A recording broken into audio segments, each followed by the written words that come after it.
have mercy, look at how the time goes. And welcome everybody to the Coming Home Podcast with John Allen. I am your host, John Allen, and today I'll be speaking with Miss Alexandra Koren. Hi, Lexie. Hello there. Thank you for having me. Well, I tell you, I saw the work you were doing. I saw your profile on a few different social media platforms, and I was hooked right away.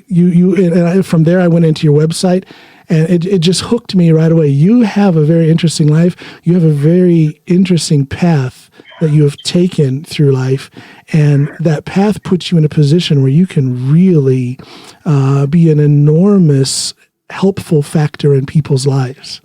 Fascinating. Thank you. That's very sweet. Yeah, I mean that's what I'm here for. I think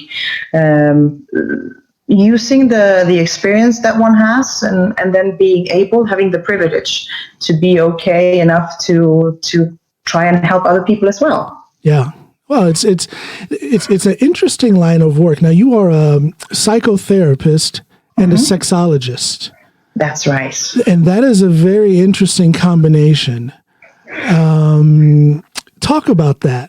Talk about that combination and how that helps you help people. Well, it shouldn't really be such a big difference between the two, because we've made the mistake in society in general to separate the mind or with the body. And so my idea is to be able to integrate all different parts of yourself. So for me, it was only natural after the training as a psychotherapist to go deeper in and look at us as sexual beings. And so I continued my training as a sexologist later on. Okay, so you began with psychotherapy then. And you studied in England, correct? I did. I lived on and off for about 20 years in London.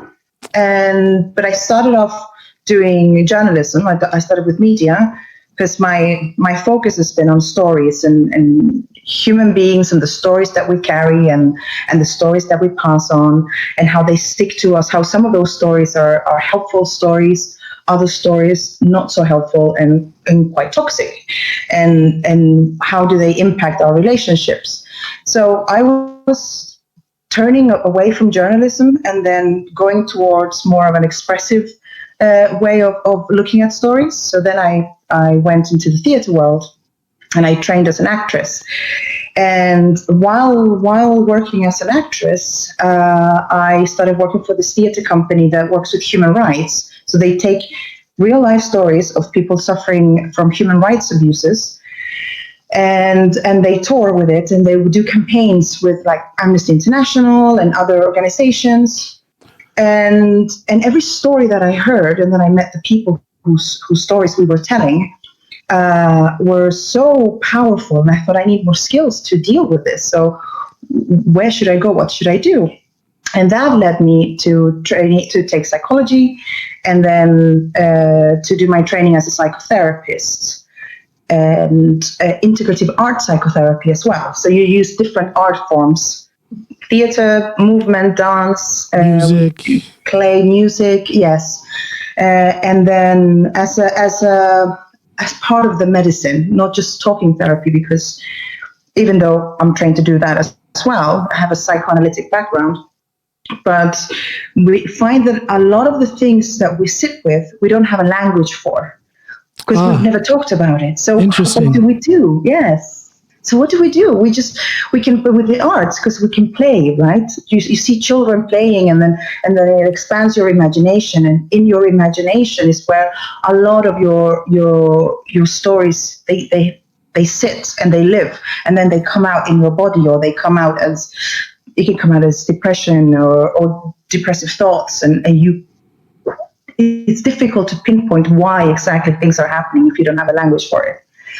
So the art's really helpful. Yeah. So these different art forms, working with clay or paint or dance or theater, music. You're saying then that people, you encourage your what do we call them? Patients or clients? I prefer clients. Clients. You encourage your clients to express themselves through these certain art forms. Okay, so let's take me, for example. Maybe the worst example I can come up with, but let's take me for an example. If I sit and I write a song and I present, how would that work then? I would present that song to you as my therapist, and then we would just talk about it, maybe dissect the lyrics and see what I'm really trying to say, or what trauma I'm trying to clean and wash away. How does that actual process, that therapeutic process work? Well, it varies. If you were to do a regular therapeutic setting in a clinic or my private practice, you'd be invited first in the first few minutes to talk about what it is that you brought in and what emotions you're dealing with and the situation you're handling at the moment.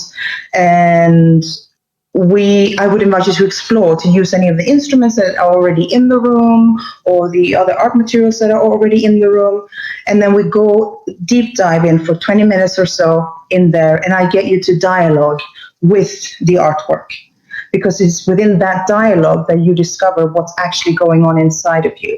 And then to have me as a therapist sitting there as a witness, it creates a safe container for your emotions to be explored, to be accepted, because we have something that's called unconditional positive regard. We're not here to judge you. We're here to love you, and unconditionally, and within the therapeutic framework, of course. Now, say if you bring in a song, then I would listen to it. I'd love to be to learn more about what it is about, what feelings it creates in you. So I would do it. It would be a similar process. It's just that I would dialogue with the music, and I would ask, if the music could speak, or if it could have a life of its own, what would it say? And I would get you to dialogue with the music, and then we come to a not a conclusion, because this is a work in progress. Therapy is a continuous process.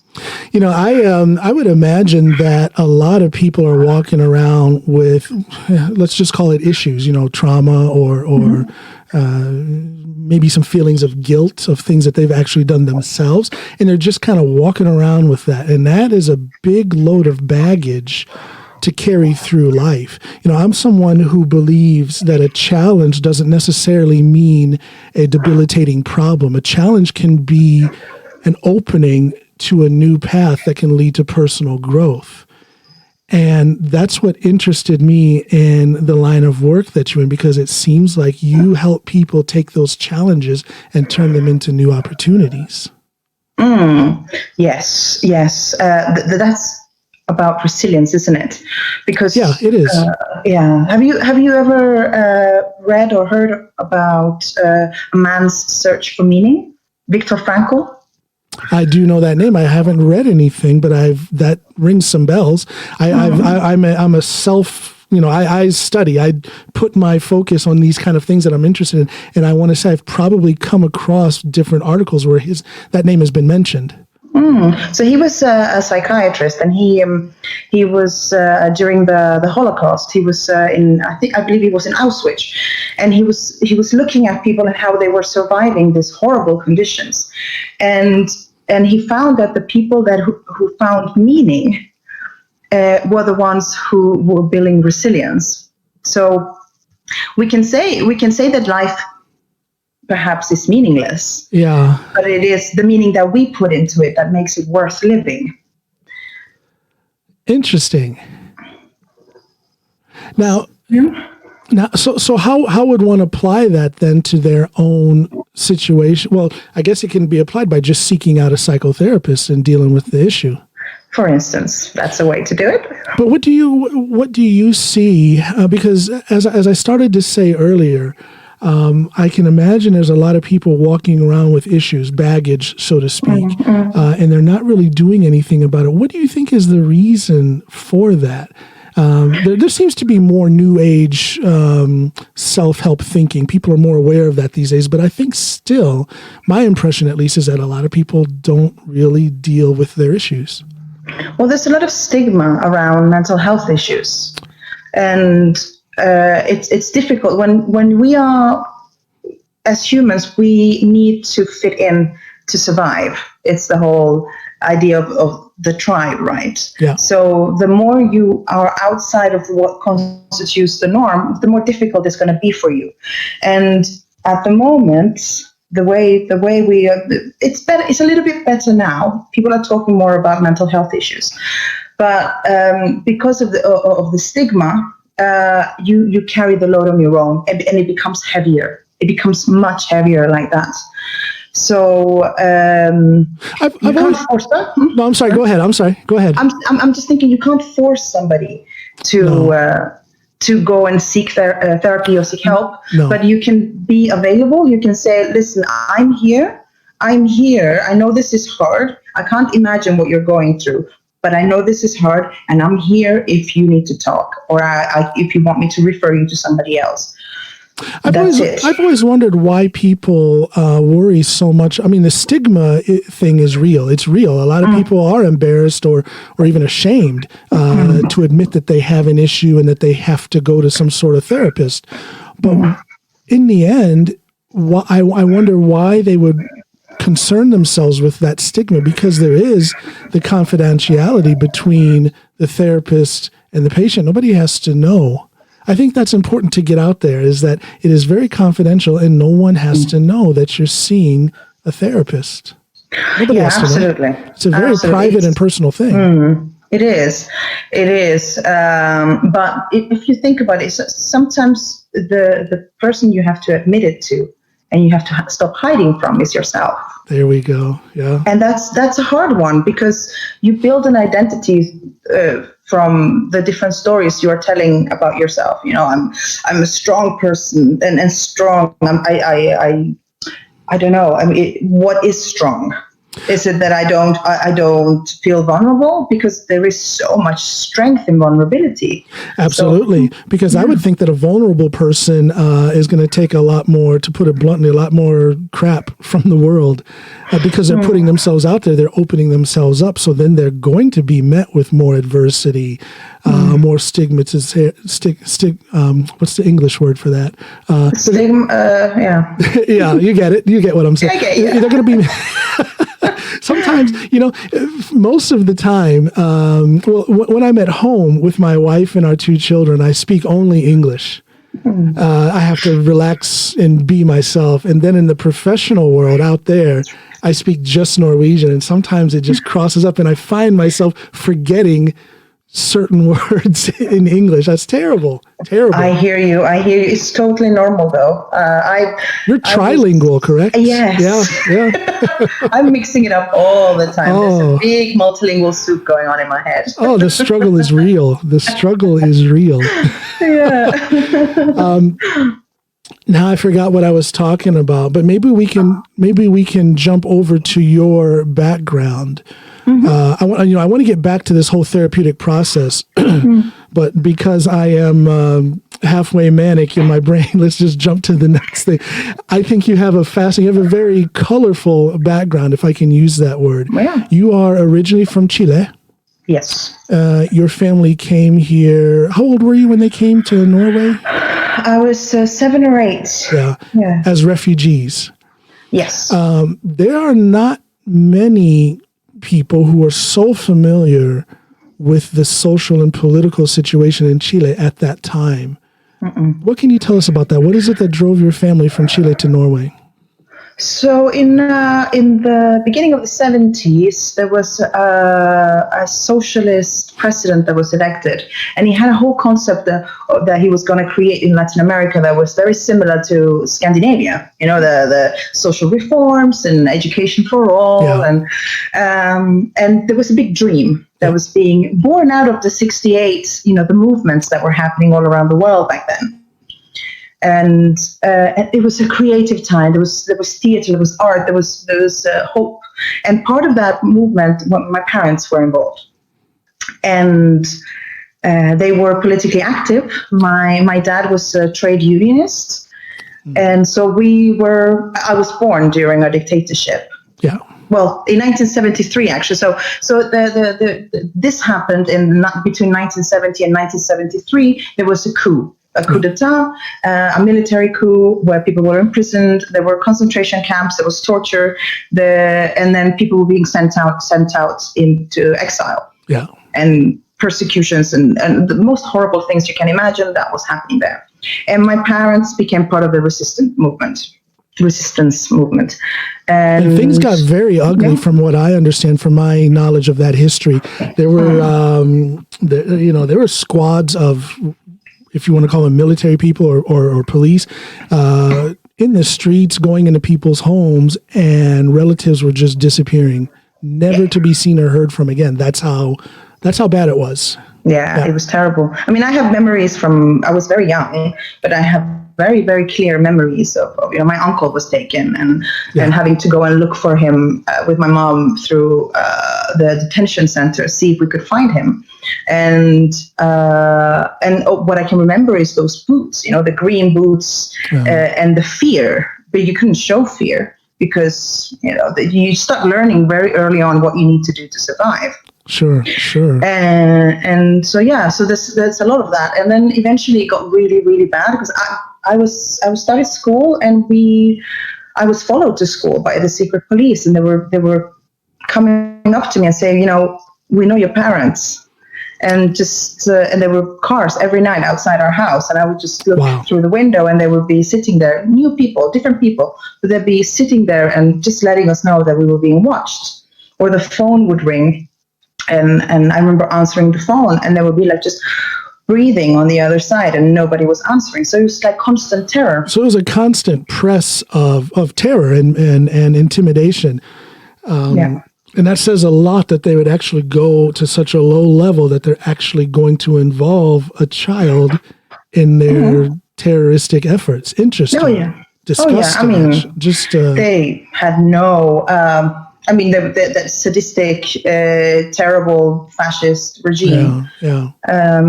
So eventually it just got worse and worse, and we were in a space of less than a month. Suddenly we weren't there anymore, and we had to go. I took a backpack, but not a backpack, but a little rucksack with my favorite teddy, my diary. I was told to just write all your feelings. That's what my mom said. We're going to go on a journey now. Just write all your feelings down. And then we ended up here. We ended up in Norway, on an island on the west coast of Norway. It was just very strange. It was huge contrast. I can only imagine, I made that move of my own free will. Well, that can be debated. My wife, she's a tough little northern Norwegian woman. But for the most part, I came here of my own choice. As an adult, I was in my early 30s when I came here. And for me, as an adult, with my educated and experienced background, it was tough enough.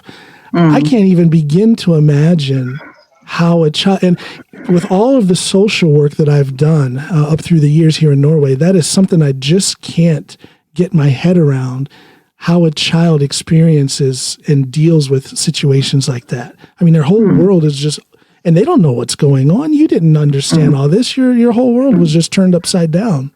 That's traumatic. That's traumatic within itself. Oh, absolutely. It is. But at the same time, I guess my parents would look at us or talk to me about it as, you're going to an adventure and we're going to be safe here. And my priority was to be with my parents. That's what you want when you as a child. Sure. Because before, I sometimes my parents wouldn't come home, and I'd be terrified. That terror kind of sits in your body, and it's still there. Well, it's called PTSD, is it not? Yeah. So just knowing that you'll be somewhere where your parents will be there. Well, it sounds like your parents tackled this in a good way for your benefit. I truly believe, my experience has been that, I don't want to say that the parents can always shield their children from terror or trauma or the harsh realities of life, but the parents' reaction to those incidences of trauma and fear, the parental reaction to a large degree dictates the child's reaction and the child's retention of, how that child will remember that traumatic event. Yes, it does have a huge effect. But there's also the other aspect, which is the transgenerational trauma. So the way that the parents deal with trauma also says a lot about what their parents did. And so exactly my point. On. Yeah, that's exactly. Yeah, it's hereditary. In other words, it's a generational thing. You can pass down trauma and terror and pain. Yes. It's an educational process, I would think. And here we go. Now I can tie it back to what we were talking about before. It's an educational process. If that adult is aware of, you don't, not necessarily that they have to go to school and become a psychotherapist, but if they're just aware that there is such a thing as mental trauma and that it can blanket their entire life. And that awareness then will lead to hopefully understanding, and by shielding themselves from it or educating themselves in that whole issue that has to do with trauma, hopefully they're shielding their children from a certain amount of trauma. Well, there's something that can be done if you have children, and also when you're identifying, or right now I am in a trauma response, or right now I'm reacting in this way, I'm going into rage, or I'm going into freeze mode, or whatever your mode of coping is. And is that what you mean by a trauma response?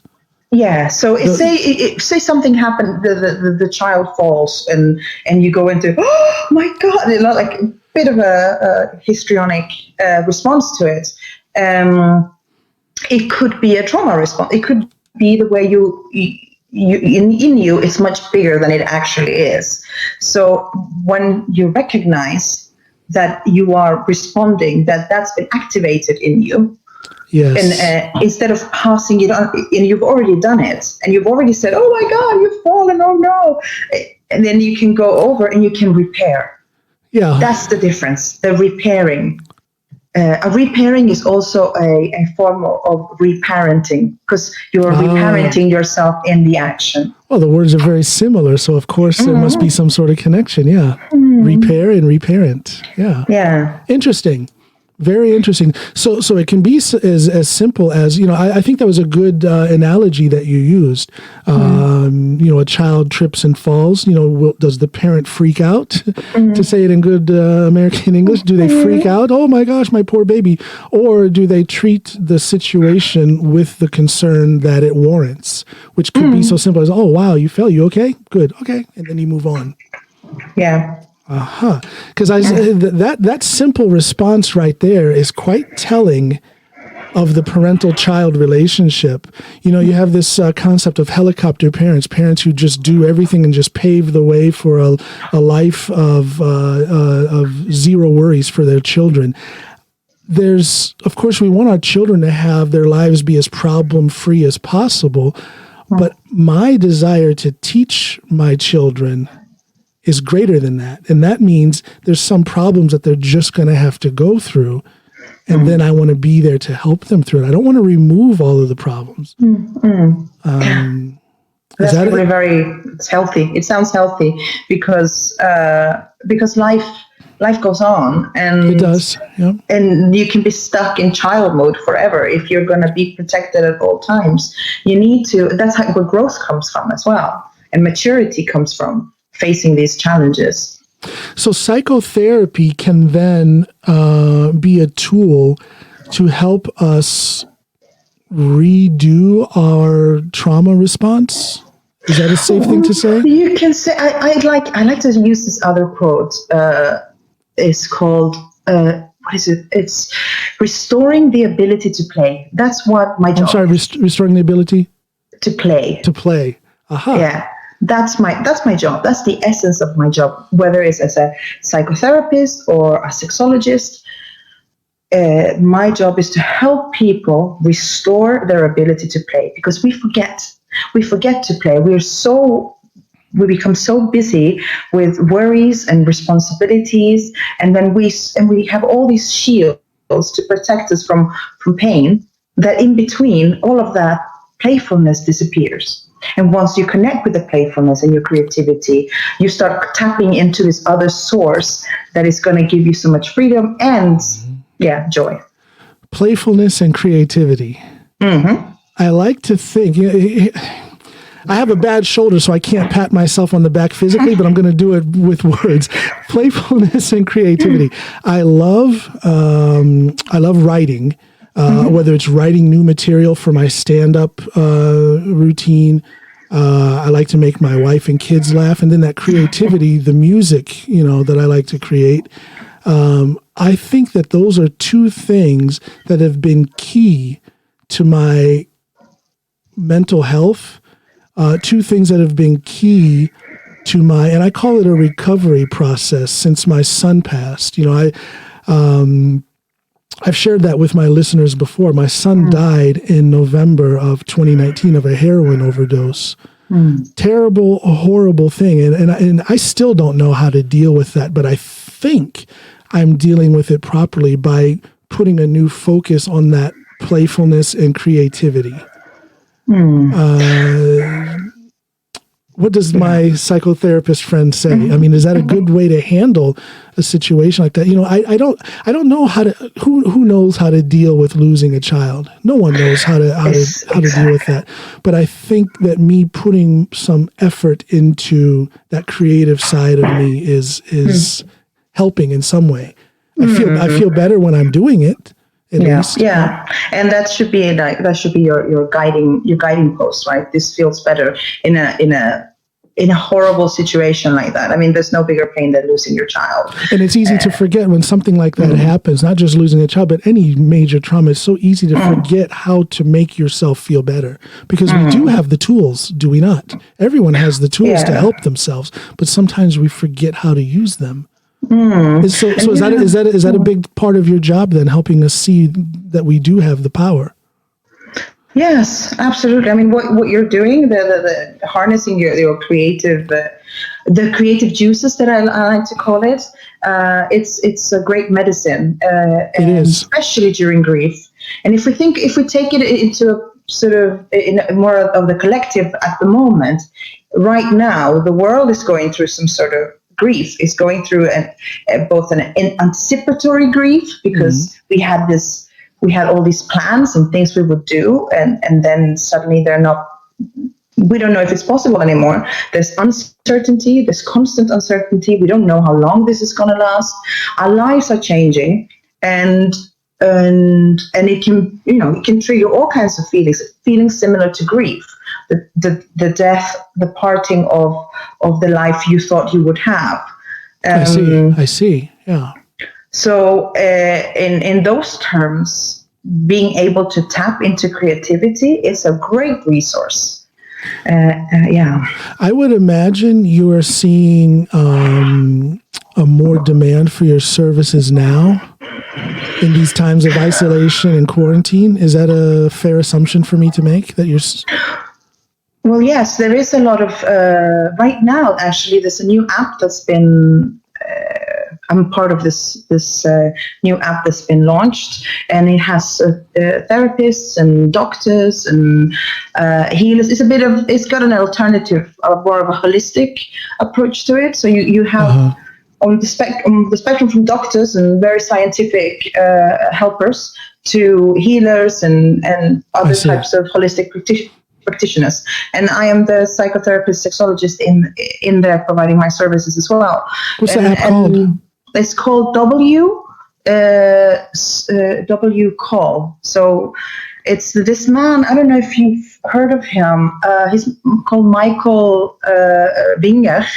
Mikael Winger in Norwegian. Michael Winger with a W, and he's been working really tirelessly to create this service, and it's been launched in Norway, but I think the purpose of it is to be going global. So he's got a few practitioners there who are multilingual.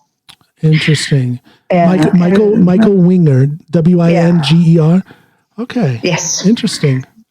So you're in that. So through that app, people can connect with you and then Yeah, We have video conference and a video call, but also it is possible to connect directly as well. And I'll give you the details later. Mostly the clients that I get are. Let me just say, please give me those details when we're finished here, and I'll post that on my social media, because I think that is a fantastic tool. That again, a lot of people are so worried about the stigma of being treated for mental issues. And I want to try and help remove that stigma. So to be able to post some information that people can use, please let's make sure that you give me that information afterwards. Yeah. Great, thank you. Yeah, most of the clients I get here in Norway have this dual background, or that they come from other places, and then either they grew up here or they married into a Norwegian family, and so having to deal with these different cultures in one space, and finding somebody who can understand that point of view, because it is a different point of view. It comes with a completely different set of experiences. Yeah, absolutely. We're a special group of people. Yes, I think so too. Let me go back to that app. I want to make sure I have this right. The app is called WCALL. WCall. WCall. Yeah. Okay. Yeah. Interesting. Now, your credentials. You are not just a psychotherapist, but a sexologist. That's right. What does a sexologist do? The sexologist looks at your sexual life, basically, and sexual questions around sexuality and desire and fantasy, and also I'm not a clinical sexologist. A clinical sexologist would look into issues such as vulvodynia and erectile dysfunction. I can still work with that.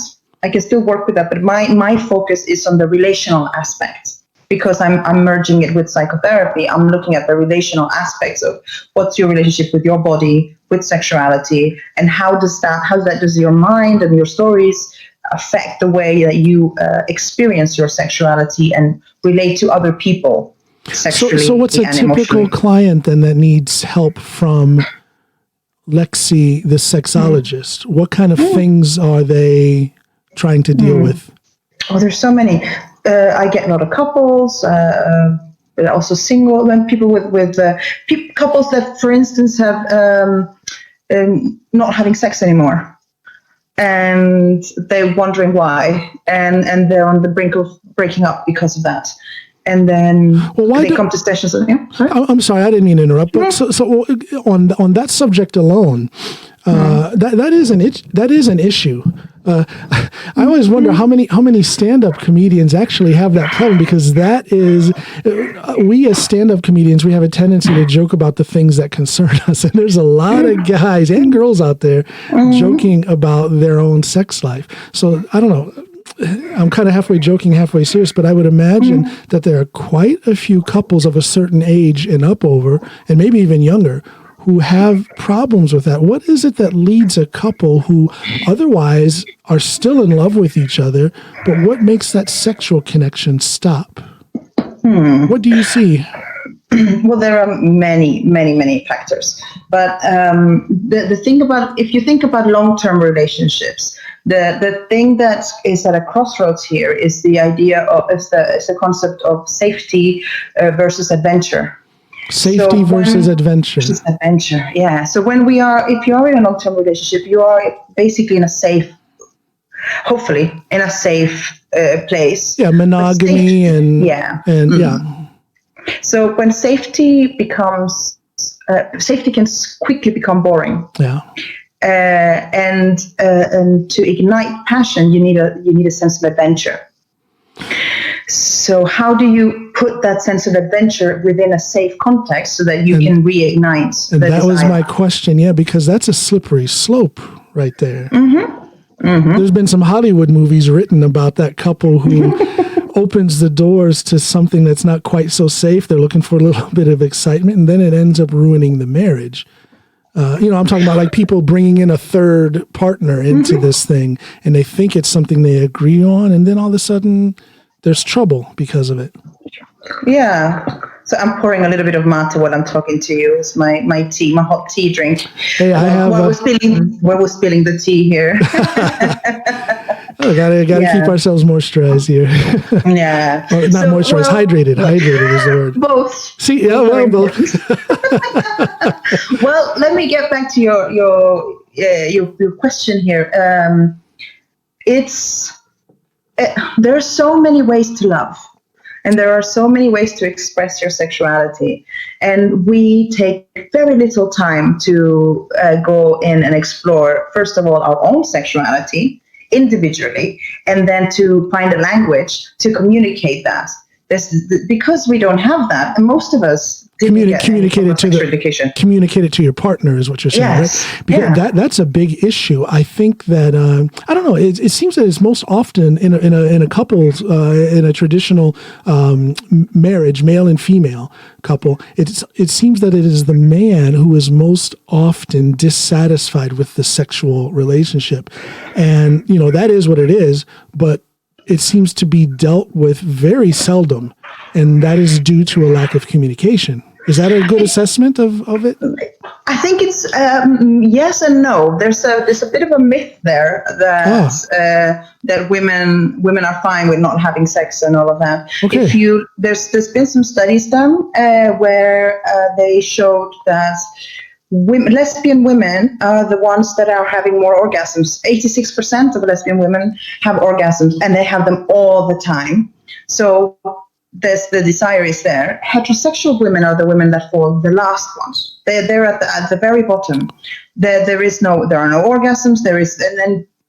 And then you kind of start losing desire. But if you think about us as we have a gas pedal, and we have like an on and off button. So if you can put information inside, what does turn you on? What are the things that you need to be turned on? And then in a different box, have a look at what are the things that turn you off. And then you have your partner do the same thing.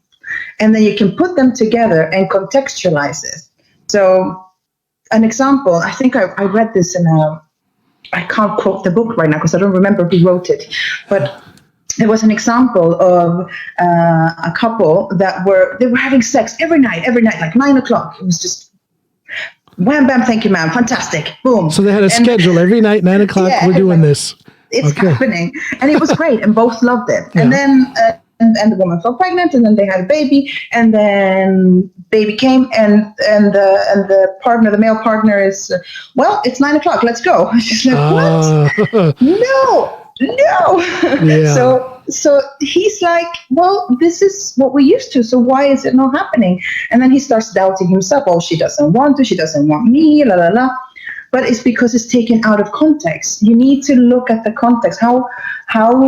What do you need in order to feel desired and loved, and all of those things? It's an exploration. You basically need to go and explore, find a language for it, and communicate it in such a loving way, and also be listening on the other side to be able to accept.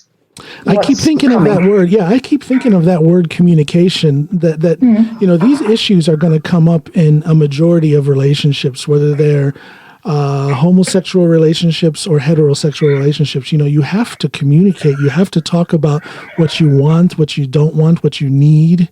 You have to ask the other person those exact same things. Yes. And when there's a breakdown in communication, there's going to be a breakdown in the relationship, I would assume. Yes. What is it that makes people, I don't know, afraid or unaware of the necessity of communication in a relationship? Isn't that what it is? Isn't that the main issue here? Yeah. Well, the main thing is not everyone knows themselves. Not everyone. There's a lot of, for instance, women. A lot of women who do not know how their bodies function, how many types of orgasms one can have and what are the pleasure points. Because who's talking about it? What we learn through, say, for instance, through media or social media, the kids today, it's what they're learning through porn. And porn is not real. It's not, oh, there you go, let's penetrate. And then the woman will have multiple orgasms and be screaming and squirting all over the place. It doesn't happen like that. It doesn't work like that. So there's a whole generation today that's what they're growing up with, and they don't have anything to counter that with. So that's the mental picture they have of what sex is about, and that scares me for their sexual future. Absolutely, it is scary. You're going to have a bunch of women. You're going to have a bunch of women who are expected to perform like that, and you're going to have a bunch of men who think that is the reality of sex, and that's not a good. That doesn't create a good picture of the future. It's performative sex instead of connective sex. And the idea is to create connection. If you're going to have a real beautiful experience of your body and giving yourself to another human being, then you need to know what you like and what you don't like. You need to know your limits and boundaries and all of that. That's another aspect of it, consent. Because if you are performing sex and not actually engaging in it as a whole connected human being and just performing it because it's something you saw in a porno, then you won't know about consent. You have no idea. And this is a problem. This is a very big problem. It's kind of scary. Now, you said a few minutes back, you said that lesbian women are having more orgasms. Women in lesbian relationships and homosexual relationships are having more orgasms than women in heterosexual relationships. Now, is that a big sign of a character flaw in men? I think it's a combination. Well, okay, talk about that combination. What do you think it is? Because to me, it says, men, you better step up your game. Whether that game is in performance or whether that game is in understanding what a woman wants. I don't know. What do you think is the reason for that? It's first of all, it's a lack of language. If we don't have a language to express our sexuality, how are we going to communicate it? The other thing is what we were talking about before. If you don't know yourself, how are you going to communicate that to your partner? If you don't know what you want, how are you going to know what you want? Yeah, exactly. Yeah. And that's why I encourage everyone to masturbate and find the things that turn you on and explore with fantasies. No, I'm sorry. Go ahead. We'll come back to that. I had a question about masturbation. Okay. We'll get into it. We'll come back to that. And the other thing is, so we're talking about. Sorry, I just lost my. I'm sorry. No. Terrible podcast host interrupting a guest. No, it's okay. We'll come back to it. So communication and yes, also orgasms and what happens with why are heterosexual women not having enough orgasms? Yeah. And the other thing is a lot of heterosexual women are in monogamous relationships and it often means like traditional gender roles are often part of monogamous relationships. And that means that women have a lot to carry. They're stressed, and stress is the biggest turnoff. Absolutely. Yeah. So if they're been cleaning and all day and then they're doing this job here and they're multitasking and they're coming back and then they're like, I have to please my man now. It turns into something, that whole thing about the women has to please, the guy comes home and he takes off his overcoat and he sits in his chair and he opens a newspaper and barely says hi to the wife and kids. He's just waiting for dinner to be served. And then after that dinner, the kids go to bed and now the man wants sex. Where has the connection been leading up to his desire for sex? There's been very little communication. There hasn't been any sharing of the daily tasks within the household. So I would, if I look back to that traditional, if you go back to the 50s maybe, when the women were staying at home and they're doing all this work, I don't see how they would have the energy to be able to perform, forget about the desire. How do they have the energy to be able to perform sexually? So that so-called traditional household division of tasks, I don't see how that's conducive to a good sexual relationship.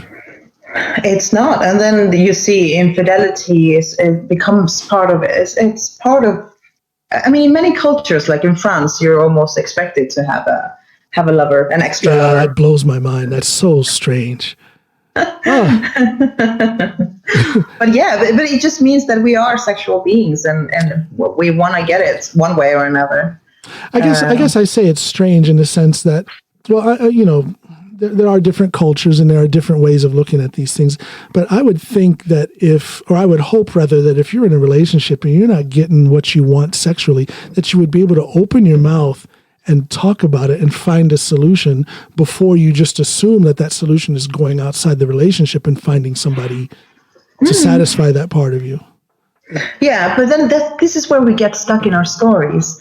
And part of my job is to kind of unravel that and figure out what's underneath. What's the message? What's the tagline to your story? Because if you're afraid of being rejected or abandoned, you're going to do anything for that so that other person doesn't leave you, and that means resigning on your own self and your oin desires. So I'll give up anything just so that you are happy. And you lose yourself in that process. Yeah. I guess it goes all the way back to what we said, starting out is getting to the root of your own issues, getting to the root of your own challenges and doing something about it. All that's going to do is enrich your life. I mean, there might be a period or several periods where you feel maybe worse than you felt before you started trying to deal with these issues, but that's part of the process. Yes. You have to tolerate a little bit more pain and a little bit more uncertainty in order to turn that into something that can make you grow. Yeah, it feels bad until it gets better. You always go a little bit. Yeah, it does. Because it's like you have this wound and it might be infected, but when you start to disinfect it hurts. Yeah. But eventually it starts healing. So when you can look at the scar and it doesn't hurt anymore, then you know you've healed. Are there any, how do I frame this question?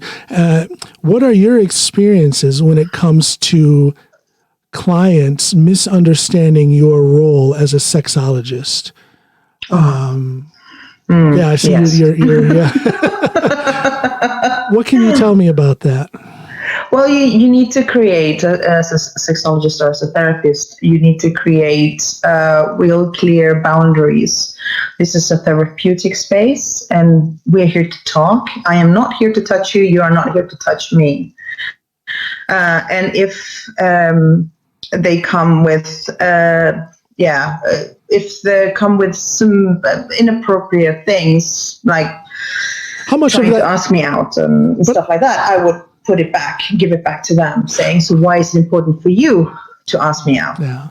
Well, how much of that would you tolerate as a therapist before you just cut off the therapeutic relationship with that client and just send them on their way? How much, because these people are coming to you possibly with some baggage, possibly with something that they need to work out, and whatever it is that they need to work out might lead them to not quite understand your borders and limitations as a therapist. So how much do you tolerate from them asking you out or asking you to touch them? Or do you tolerate that? I don't know. No. I don't tolerate any. So as soon as they cross those...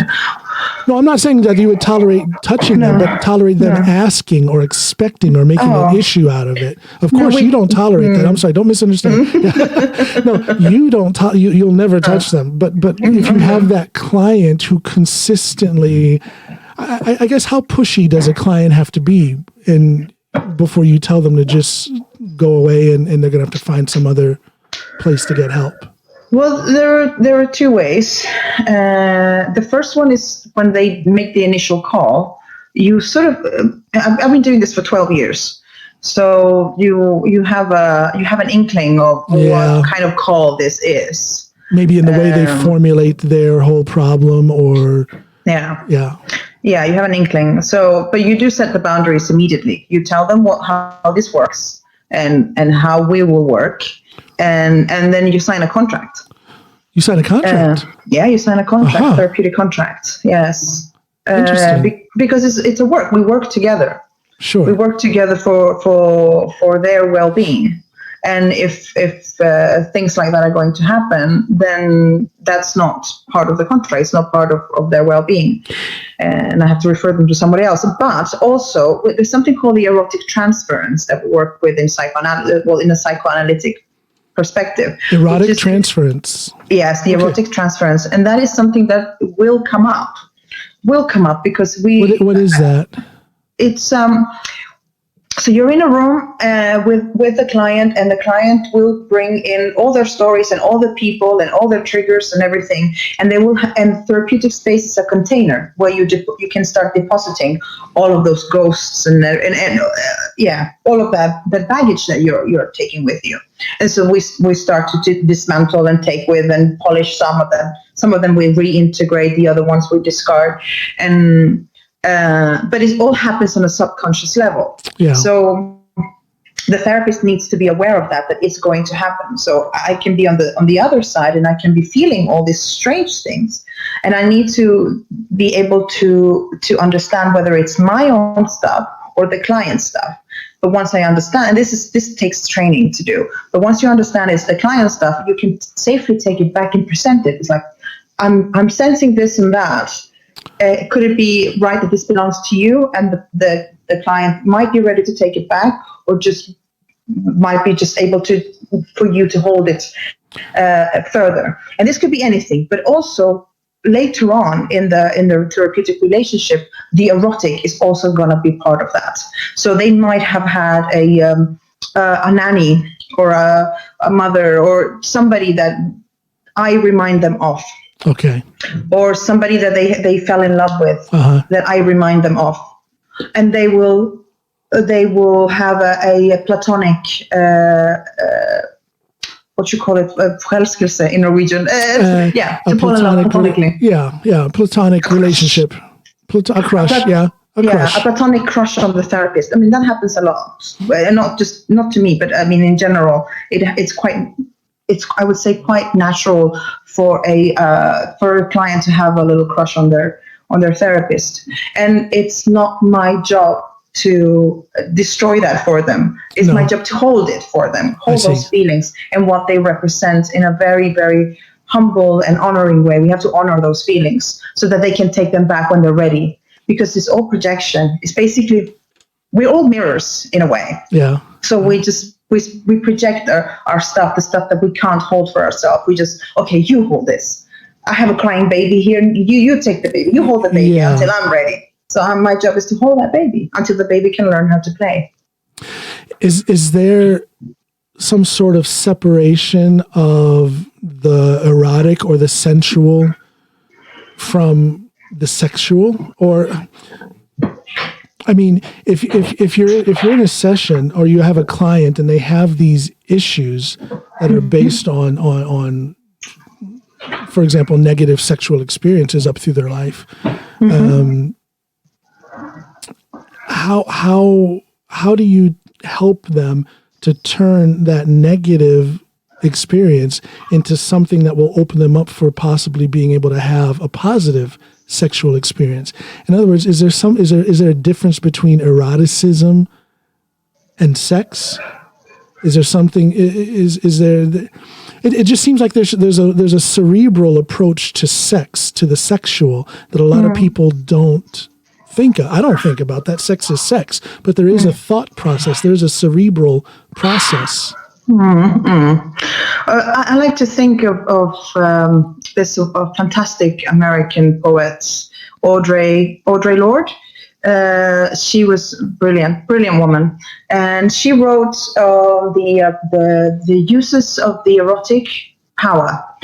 She wrote an essay called a collection of essays called Sister Outsider, and in that she wrote about the uses of the erotic power, and she talks about how as a society what we've done is that we've separated the erotic.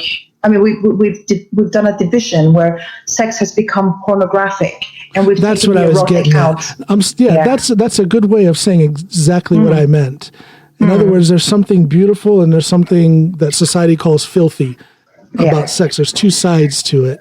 And then it also links back to what we were talking about before. When sex becomes performative, it's not a part of who we are anymore. It's just something we do. And while the erotic is something that we all are in one way or another within the spectrum from asexuality to hypersexual. I mean, we have because eroticism, what it really is vitality. And vitality is creativity. So it's all, if we can connect to all that source, we can have an erotic experience in our daily life just by being creative. But not everything is.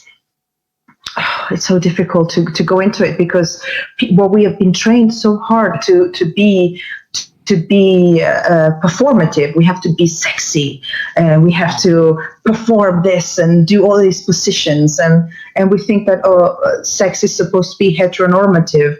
There's a penis and a vagina, and then the penis penetrates the vagina, and then that's it. But that excludes everyone else and everything else. And what about touch? What about the contact that you make with someone? What about those deep conversations? What about the food that you taste? Well, the conversations. There's a verbal aspect to sexuality and eroticism that people sometimes can be a little bit reluctant to explore. You had a really cool and interesting Instagram story post here a couple of days ago. It was jaw-droppingly interesting. I guess people could hear that and think on the surface that it's jaw-droppingly sexy. But there was a jaw-droppingly intelligence to it when you briefly explained what it was you were actually doing on that post. I thought it was fascinating. Can you talk about that? So I'm exploring a little bit the concept of scopophilia. It's the idea of who is watching, who is watching what we're doing, what vision is it that we are, what gaze is it that we possess, and you talk a lot about. I mean, we talk a lot. I'm a feminist, so we talk a lot about male gaze, and especially the white heterosexual middle class gaze. And that everyone else works around and adapts to it. And that becomes the norm. In other words, the viewpoint, the main and most important viewpoint for society is from the viewpoint or from the vantage point of a white heterosexual male. Yes. So what do we do if we take that gaze away? What do we do? And what I wanted to do with this little project is to take another view with I'm doing mundane things. I need to kind of explain the post, the different series of posts. So I do mundane things like hoovering or plucking some of my hairs in my eyebrows, and that sort of really what wouldn't be seen as sexy. According to those standards, according to the white heterosexual male gaze, but you have a voiceover, and the voiceover is the female fantasy. It's the fantasy of this woman who wants to be both active and wants to be passive, who wants to explore things with a potential partner, and it's very detailed. The sexual fantasies that she's got going through are very detailed, but she's doing completely mundane things. So it kind of distorts the image of this is what you're supposed to be doing. You're supposed to be pouting and be super sexy and for the pleasure of the male of the white male gaze. While she's doing the opposite, but it somehow still is hot. So I've had lots of people writing to me and going, "Oh my God, that was saucy!" And women, like, "Oh my God, yes, that's exactly what goes in my mind when I'm chopping onions." Yeah, because in the video, that way. Yeah, because in the video you were, was it onions you were cutting? Garlic. Garlic. Yeah, and then on top of that, you had this quite descriptive audio of you saying basically what the character had going through her mind about a sexual fantasy or some sexual thoughts. Yes. erotic thoughts or an erotic fantasy. And it was, there was something that struck me as extremely artistic in the way you did that. And that was the tide turner. That's when I knew I had to get you on this podcast, because it was such a combination of something that was very cerebral, something that was very almost scientific. You know, if we look at psychotherapy and sexology as a scientific field, but you covered it, you blanketed it with very artistic presentation, which fascinated me. So I give you a virtual thumbs up on that. I mean, to me that says a lot about your capability or your vantage point as a therapist, that it might be, you know, I don't want to say it's not traditional, because I don't know what is traditional within your field, but it was at least very interesting, and it told me that you think a little bit differently from what a lot of men think that women think about eroticism and sexuality. Yes, and that's kind of the point. It's going out there and creating a platform. I'm doing this together with two other women who are fantastic, really, really incredible women, creative and intelligent poets and theater people and economists. I mean, they're amazing women. And because of we call ourselves Las Pañuelas. It's a Latin American term. And the thing is that these incredible women, there's so many incredible people, not just women, people out there who have so many resources but don't fall within the norm. So you come outside and then you have to do other types of jobs. The resources are not being used properly because you don't fall within the norm. So to answer your question about being a different kind of psychotherapist and sexologist, yes, I am different in that way because I have to. I'm Latin American. I'm not the regular Nordic person. I have experiences from other cultures, and my experience is always going to be different to the norm. So I might as well go all out there and create spaces for other people who are also identify as other.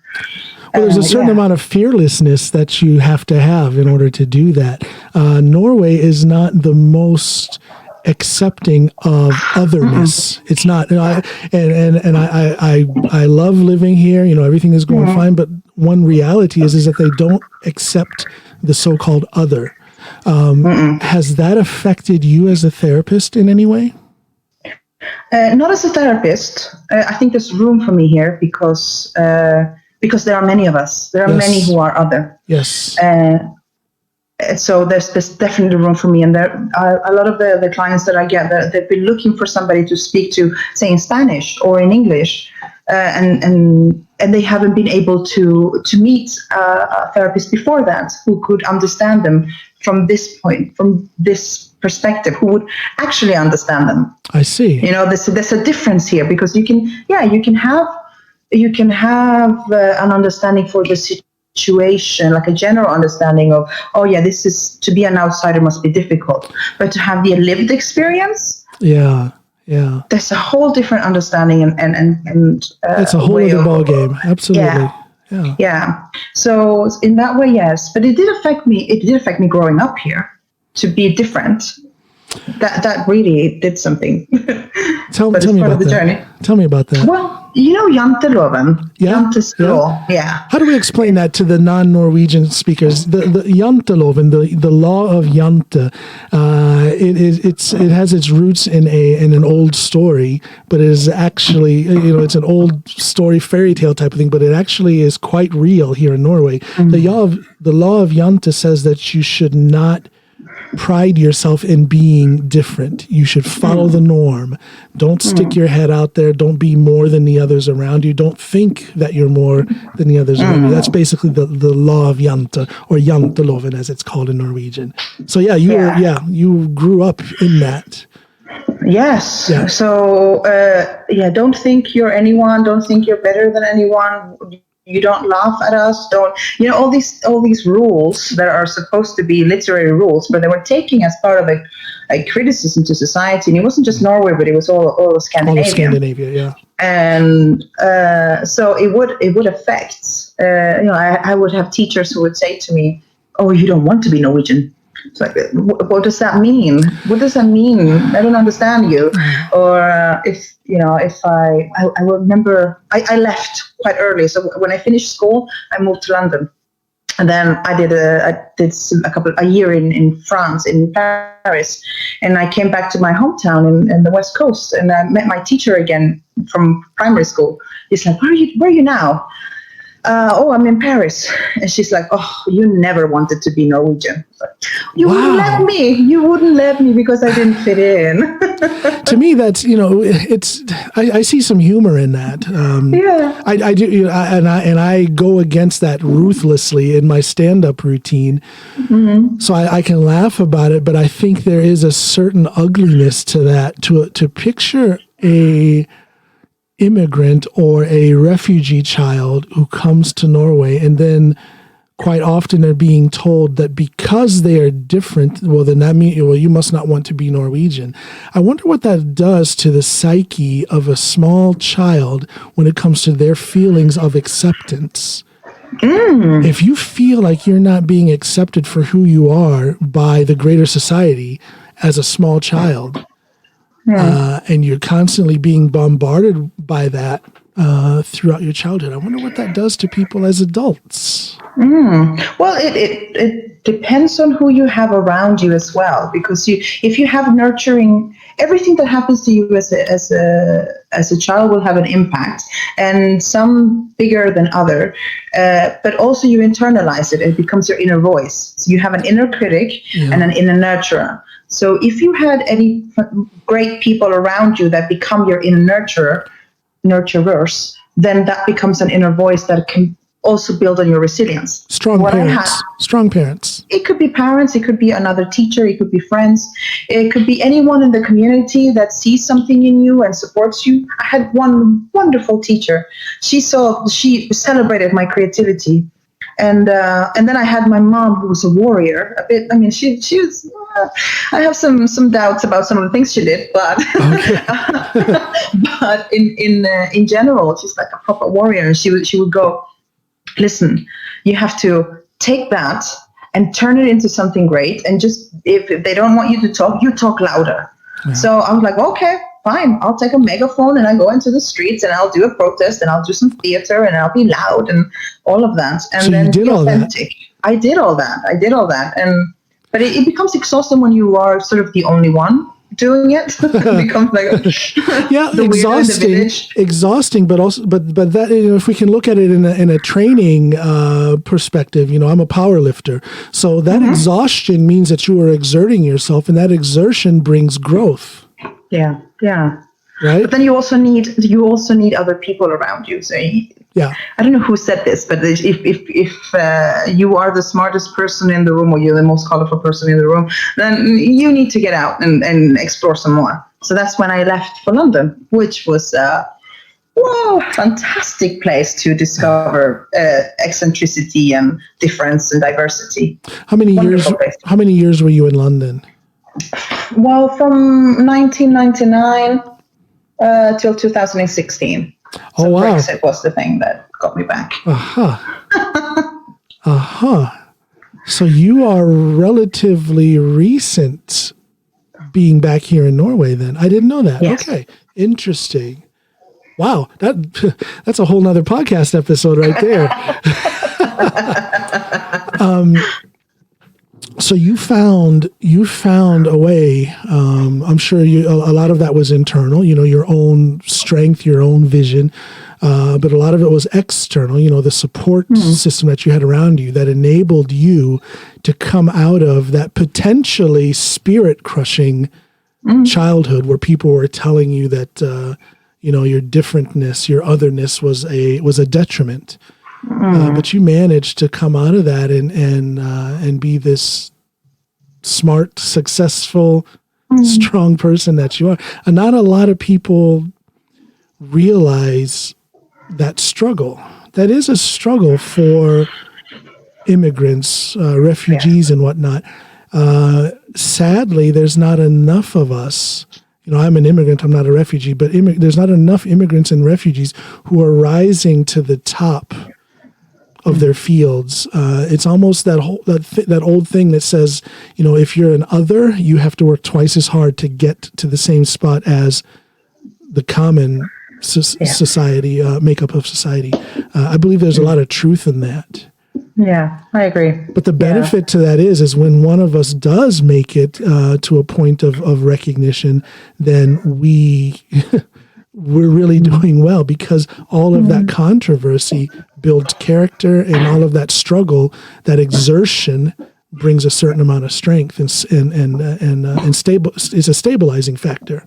Yeah, I think the more you can get into yourself, the more you can be authentic and express yourself authentically, then the more people are going to relate to you. And I think it's important to create community, to see that you're not alone with this otherness, that we are many.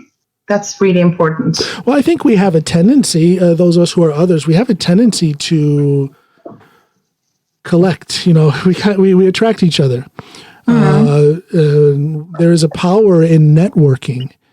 Networking is what brought me to you, to us having this conversation right now. Networking is a good tool. I'm one who believes in it. I network when I can. If I see somebody, whether it's in my day-to-day public life or on social media, if I see somebody who's doing something that I think is interesting, I reach out. I don't care how famous or not famous they are. I will reach out. And if they reach back, then there's the benefits of networking. Yeah. That's really important, to be able to have those connections, because it can be quite lonely. Are you up north? Whereabout are you? I'm in Drammen, actually. Now, Okay. I most of the time I came to Drammen in 2014, but before that we lived up in Finnmark and Nord-Troms. So I'm a fish out of water in a few ways down here. Wrong dialect and yeah. Oh yeah, well, it can be challenging, but it's also quite interesting. Being close to the city, to Oslo, that also has some benefits. Absolutely. If you have other, absolutely. Yeah. But having said that, there are certain areas of Norway that I think are more accepting of foreigners. It's not a monolith, but it seems that up north, from my experience, up north in Finnmark, they're a lot more accepting of foreigners. I found that they were extremely curious about me as a black man. And being curious, is there's nothing offensive in that. I like it. Who doesn't like to talk about themselves? So they dared to question my background, what I've experienced, who I am as a person, and I found that very refreshing to actually have a dialogue about that. Whereas it seems to me, of course, there's tons of benefits to being in a city. Like I said, we're in Drammen. There's benefits to that, but the downside can be that people have cemented themselves in a preconceived idea about what a particular group of foreigners or immigrants is like. Yes. So you can choose to ignore it, or you can find yourself in a larger or smaller battle against that prejudice to try and prove it wrong. So there's pluses and minuses to living in the city area. Absolutely, yeah, there is, and that's a whole other subject. I was reading an article about the kids that are being stigmatized here, the kids, people of color in Norway being stigmatized, while the use of drug is just the same in the rich areas as it is in the east. But who is getting all the press and who's getting all the bad rep? And it's happening here on the east side. So why is that? Why is it so easy to point fingers at the kids who are the poorest kids in the neighborhood, in the country, and who've never been seen, who've never been fitted in? So, well, I think that's the thing. It is easy to do that. It's easier to just do that, to just run with that preconceived notion, than it is to actually analyze it and do something about it to fix it. So they're taking the easy way out. They're just going with the preconceived notion. And that's sad. Not only is that a terrible thing for that group of immigrants or foreigners here, but it's bad for society. It's bad for the greater society, because again, it's kind of like what I talked about with your situation as a young child. You had the family network, the social network, your family and a teacher or two who were able to guide you through that adversity. But I wonder how many young immigrants or even older immigrants who come here with a certain amount of trauma, if they're coming from a war-torn land or whatever, I wonder how many of them get crushed. I wonder how many of them just totally lose their spirit because of things like that. And that's not good for the greater society. It's not. So a lot of resources are lost in the way of integration, because also I don't really like the word integration when it comes to anymore, because it doesn't integrate people. It's assimilation. It's you fit in the way that we want you to fit in, and let's forget about all the resources that you brought. All your experiences now valid here. So you don't fit. That is so interesting you say that. I've taken a lot of flack up through the years because I also don't use that word integration.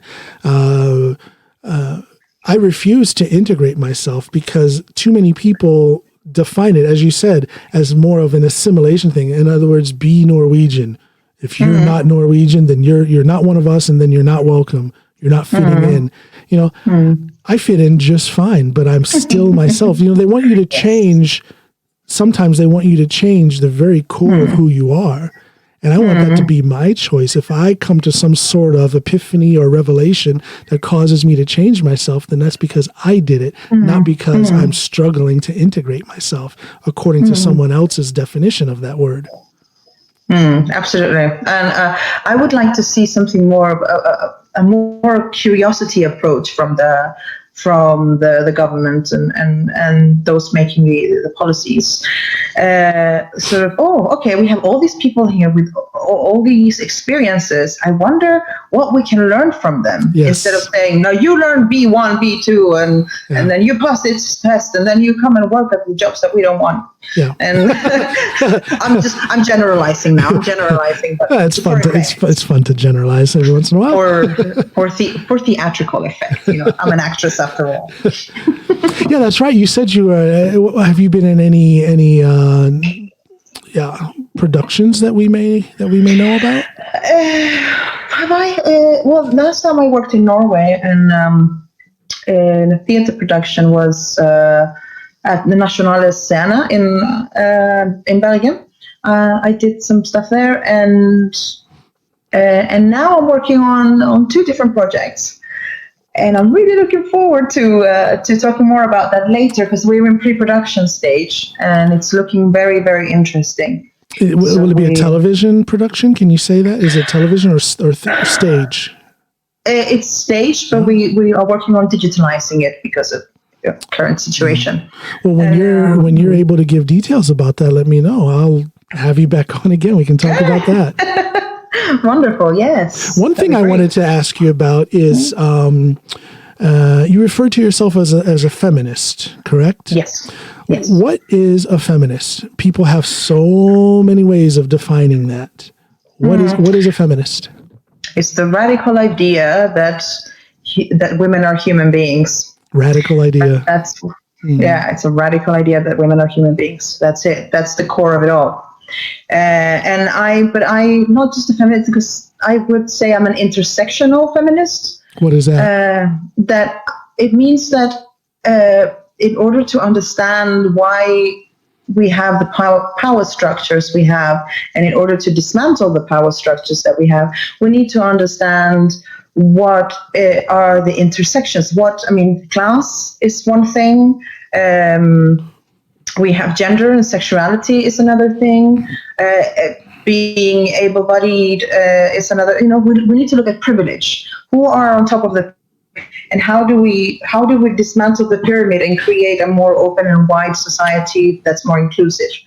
And for that, we need to understand who are the people that are being discriminated against, who are the benefiters of this society, and who are not. What do you say to the person who says that there's no such thing as this white male privilege concept? What do you say? What do you say? What do you say to someone who claims that there's no such thing as white male privilege? Oh, I would like them to just go and experience.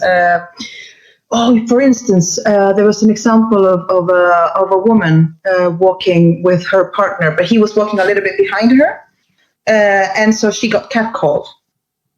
And then he goes like, "Hey," and the man who's catcalling the girl says sorry, but not to the girl. To the man. To the man. Interesting. Yeah. So, what does it mean? What are we? What are the women there? Are we just a piece of meat? Are we a belonging? Are we property? So I would invite a white man a white middle class man with privilege to look at his own privilege. This would be really wonderful how he benefits from other people being oppressed as well, because in order for them to have that power, even though, or that privilege, the other people need to be oppressed. Otherwise, that power, that privilege cannot be held. So, look into that. How many people did it take to get your watch? Yeah. How many people, who worked for that? What company? What did they do? Are the children working? And which part of the world? Who brought you food? Who made you your food? Who is helping you when you go to the doctors, or if you're in a nursing home? Who are the people working in that nursing home? How much money are they making? All these things. Yeah, I'd like to see more white men acknowledge that there is such a thing as white male privilege, because acknowledging that does not make you racist. It doesn't make you sexist or misogynist. Recognizing it makes you smart, and it makes you, and I don't want people to say that I'm saying that if you don't recognize it, you're dumb. Some people are quite intelligent, but they don't see the nuances of social reality. But I would like to see more white males acknowledge white male, acknowledge their position and become allies. Yes. Become allies to women and people of color, because they are the ones, these white males they've been kicking ass for hundreds of years. So take some of that ass kickery and put it to the benefit of the greater society. Become an ally. Yes. I agree. So you have white male privilege, but what about white privilege in general? Just imagine if more white people, men and women, recognized what that is and recognize who are beneficiaries of it, and then use that knowledge to become allies for the non-white communities of the world. And the best way to become an ally is to listen. Listen to people. I was just in a conversation a couple of days ago about that very thing.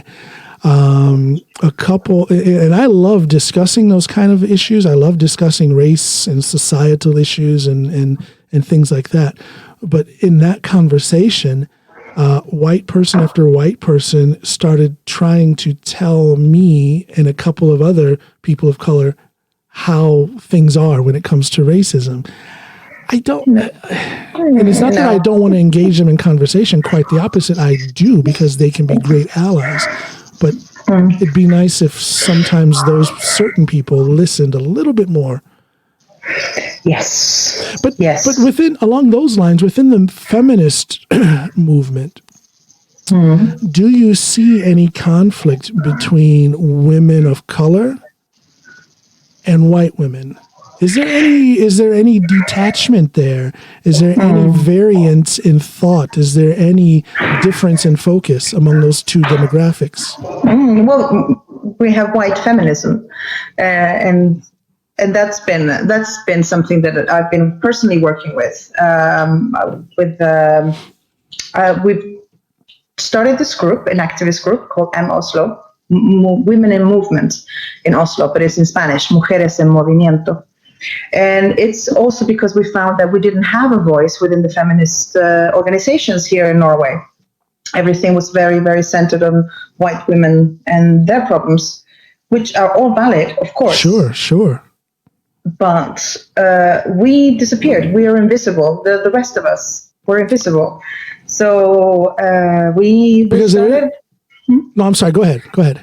So we started last year with the situation happening in Latin America, because there's a lot of horrible things happening right now, and we wanted to find a way to raise awareness around that. And we gathered and we did a flash mob, and we had hundreds of people that showed up. And we had no idea there were so many here. And where was this? They showed up. This was in Oslo. This was in Oslo. In December. And they showed up, and we did a flash mob. So we used our bodies to, we're here. This is happening to us, and we're taking back the space, public space. And we are saying it in Spanish because this is the language that we have, or that our mothers have, and we are in this country as well. And we had the translation in Norwegian so that other people could join. And then we had allies coming in, and it was great. And then that started a movement here, and we're being invited to different places to do this kind of things, different kinds of artivism in a way. So we use dance of movement and performance as a way to raise awareness around these issues, such as femicide and domestic violence, and the situation of women of color in Norway, of immigrants, and how we are invisible. That is such a beautiful thing. It needs more focus. That invisibility, that curtain of invisibility just needs to be lifted. I miss that discussion here in Norway. Yeah, I really do. I really do. Wow. Yeah. Is that? I'm just thinking about that. The part of that conversation is we get silence when we hear, "Oh, well, I don't see color." Oh, stop it. Yeah. I don't like that. Yeah. There's nothing wrong with seeing color. The problem is when you see color and then you react negatively to it. Exactly. Saying you don't see colors. I mean, you see a traffic light, do you not? You see the red, yellow, and green. Don't tell me you don't see color. Well, yes, but that's a way to shut down the conversation. Yes. Yeah. Yeah. Well, it's it's a deflecting. There's some people around here very good at deflecting. Deflecting so that the conversation stops. But it demands an intelligent mind. It demands an informed mind to be able to debate these things, because on the other side, these deflectors, these deniers, they're doing their research. They have their dogma. They have their literature. And it's uncomfortable. And it's going back to what we were talking about earlier, about the stories that we carry and why therapy is important and all of that, and about knowing yourself. Because once you turn the situation around and you look into yourself and go, how do I benefit from this privilege? Or how do I benefit from deflecting this conversation? Because deflection is a defense mechanism. I'm trying to defend myself from something. Yeah. If I start looking inwards and looking at all the things that I'm benefiting from, and does it mean I'm an oppressor? I mean, you start questioning yourself, and that's terrifying. It's terrifying to go and look within. It is. Yeah. We're kind of scary on the inside sometimes. So it's easy to project into others. So it's easy to blame other people. Yeah. The shame, when you sit with shame and you don't deal with shame, what you do is that you blame. Yeah.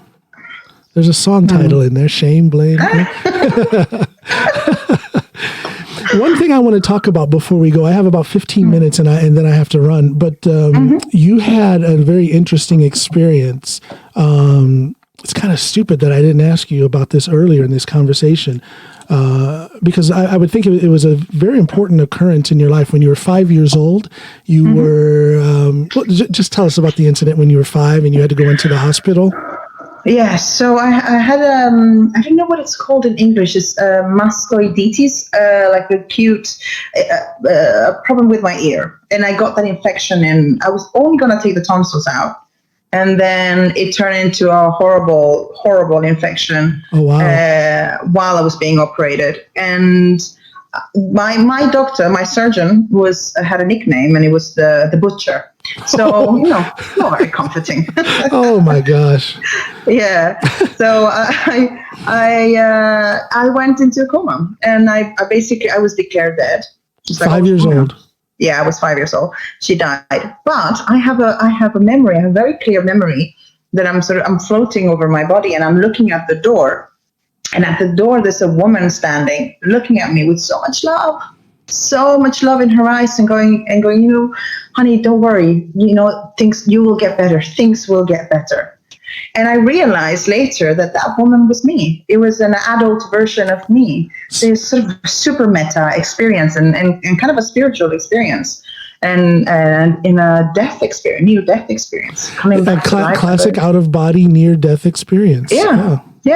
And then you throw in an element of the time-space continuum in that the woman that you saw was you as an adult. Yeah. Interesting. Yeah. So when you woke up from this coma, did you immediately have a clear memory of that occurrence, or is this something that came to you later, this memory? No, I had the memory clear when I woke up. Wow. And I had it with me all along. I just didn't know it was me. She looked like me, but I couldn't understand it was me. It was later on. It was later on that I could put it together. That was me. Because later I had dreams where I would go to that hospital and I'd be standing in front of of me as a child, telling her that I'd be okay. So it's like, and I put those two things together. And it's like, yes, that was me. Having had a near death, or you actually died. You were they actually had to revive you, correct? Yeah. Yes. Now, having had that experience, what does that do to you or for you when it comes to your own mortality? Death. What does that do about your acknowledgement of death, your fear or lack of fear of death? It makes me want to live and live. It makes me want to live a really full life. And it might not be the life that everyone else wants for me. I know that, my mother is very traditional, so she would have wanted me to have like the traditional life. And I am more of a freedom-loving kind of person. And because I think that when I die, the day that I die, I wanna think, wow, I had a really exciting life. I did all of the things that I wanted to do. I explored with stand-up. I explored with theater. I explored with all these. I lived. I really had a well-lived life. That's how I want to die. Not how many houses I bought or how many cars I've got. And that's for some of the people that's what they want. But for me, that's not it. So it made me think about the quality of life that I want.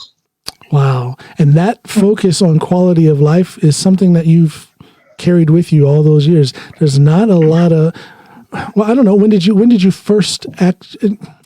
You had this experience as a 5-year-old, but when did you start applying it to your everyday life?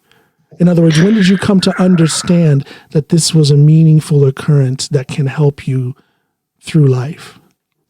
You didn't have that idea right away as a 5-year-old. No, I couldn't. I just wanted to be I was hungry actually. When I first woke up, I was like, I need food. Because you seem to be a very focused and driven woman at the same time as you have your feet on the ground and you're reality based, but you seem to be very focused and driven in what you do. When did that focus and drive start? Was there something that happened specifically? Focus and drive. I think I've always had that. It's part of my personality. I get an idea and then I want to go for it, and I really believe in it. And when I'm done with it, and then I move on to the next big idea. And that's what makes my life so much fun sometimes. But it can also be quite frustrating too. Frustrating for people around me because they're like, oh, why can't you just stay in one place? And they're like, no, but look at this. This is fantastic. Look at this experience. Well, if they're smart, they'll just jump on board and I'll share that experience with you. Yay! Well, listen, Lexie, I don't know how to put it into words, but I have just really enjoyed, and this has happened quick. I was aware of you as a person and what you're doing. It was just 3 days ago, and here we are talking already. But I want this to be the beginning of, the networking has been done. Now we've been in contact, and let's stay in contact. Wonderful. I love that. I really enjoyed this. I want to ask you to do something for me. Now, I used to be fluent in Spanish. I used it daily in my work back home in the United States. But since I've learned Norwegian, I've forgotten most of my Spanish. But you said a phrase or two earlier in Spanish, and it reminded me of the beauty of that language. For my own enjoyment, and maybe for a little bit of comedy relief here, can you say in Spanish, "Oh my gosh, John, you're such a beautiful person, and I'm glad to know you"? Say that in Spanish. Ay, Dios mío, John, eres una persona maravillosa y qué placer poder conocerte. Oh, that's just beautiful. Say it next time with meaning, though. See, now that you've said it, now I have to earn that. Well, thank you so much for this conversation, Lexie. Oh my gosh, I have bad pixels on this computer, but you're probably blushing a little bit right now. Just a little bit. But Lexie, I'm so glad to have started to get to know you. I think this is a very interesting conversation. I'm going to be watching you going forward. You are just a bundle of positivity. You've obviously done the right thing in your life, and I like seeing that you're trying to help others. You are helping others do the right thing and enhance their lives. That's just a beautiful thing. We need more of that in this world. Thank you very much, and thank you for creating this platform. It's really important to reach out to people and connect. So I'm super grateful. Well, I'm grateful too, and thank you for that acknowledgement. I'm trying to have some fun. I'm trying to help myself. I'm trying to help others, and that's what you do as well. That's why we connected. We're kind of doing the same thing. Yeah, we are. Well, thanks everybody for listening to this episode of the Coming Home podcast with your host, John Allen and Lexie Koren. Thank you. Bye. Bye, everybody. I'm coming home. I'm coming home. Yes, I am. Yes, I'm coming home. I'm coming home. Yes, I am, my Lord. Oh, my Lord. Lord, I'm coming home.